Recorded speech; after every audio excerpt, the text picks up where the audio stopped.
अस्सलाम वालेकुम।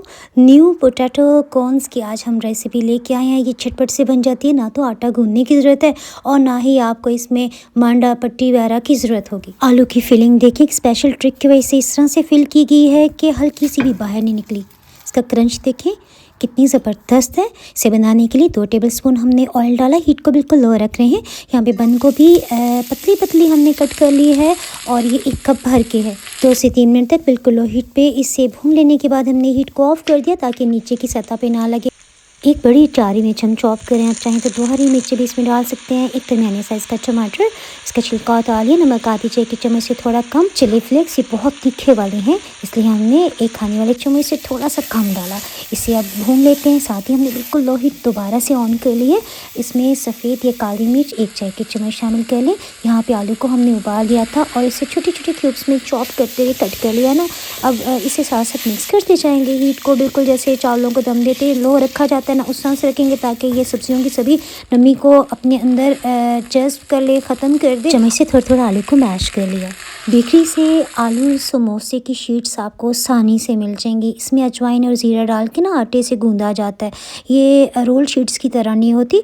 इसको बस इस तरह से पकड़ते हुए एक सिरे से हमने यूं कोन की तरह बना लिया और ये जो आगे वाला सिरा है ना, ये हमने 1/4 कप पानी में 1 टेबलस्पून मैदा डालते हुए मिक्स करके लेई सी बना ली है और ये इसे जोड़ने का काम करेगा। इस तरह से ना सभी कॉर्न्स को आप बना के रख दें और ये जो लास्ट वाला सिरा है ना, इसे नीचे रखेंगे ना तो बहुत जल्दी जुड़ जाएगा। चम्मच की दुनिया में टीस्पून सबसे छोटा होता है ना, तो वो फिलिंग के लिए बेस्ट रहेगा क्योंकि ये इसे डालते हल्का हल्का सा अंदर प्रेस भी करते जाएंगे ना, तो इस तरह से मसाला बहुत अच्छी तरह फिल होगा। और ये मसाला ऊपर की सतह तक आपने भर देने के बाद हल्का सा चम्मच से इस तरह से प्रेस कर देना है।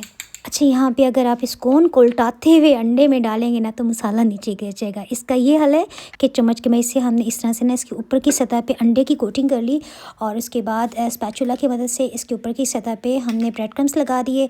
हल्का सा प्रेस करेंगे, उसके बाद जो एक्स्ट्रा है ब्रेड क्रम्स उनको गिरा दिया। अच्छा, यहाँ पे डबल कोटिंग करेंगे ना तो मसाला बिल्कुल भी नहीं निकलेगा। इसी जैसे मर्ज़ी हिलाएंगे, बस हल्का हल्का सा चम्मच की मदद से हमने दोबारा से अंडे की कोटिंग कर ली है।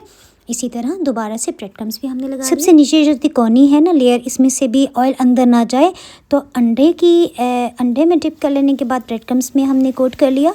यहाँ हीट को आपने लो रखना है और तकरीबन 8 से 10 मिनट लगेंगे। हल्की हल्की हीट पे धीरे धीरे जब ये सेकेंगे ना, आप इन्हें फ्राई करेंगे कहने लगी थी भूनेंगे, तो इस पे ना बहुत एक्स्ट्रा क्रिस्पी कलर आएगा और रंगत आएगी। क्या हो गया रोज़ा, बहुत ये बोलते मुझे खुद को भी हंसी आ गई। मैंने इसलिए कट नहीं किया कि चलें आपके चेहरे पे भी शायद मुस्कुराहट आ जाए।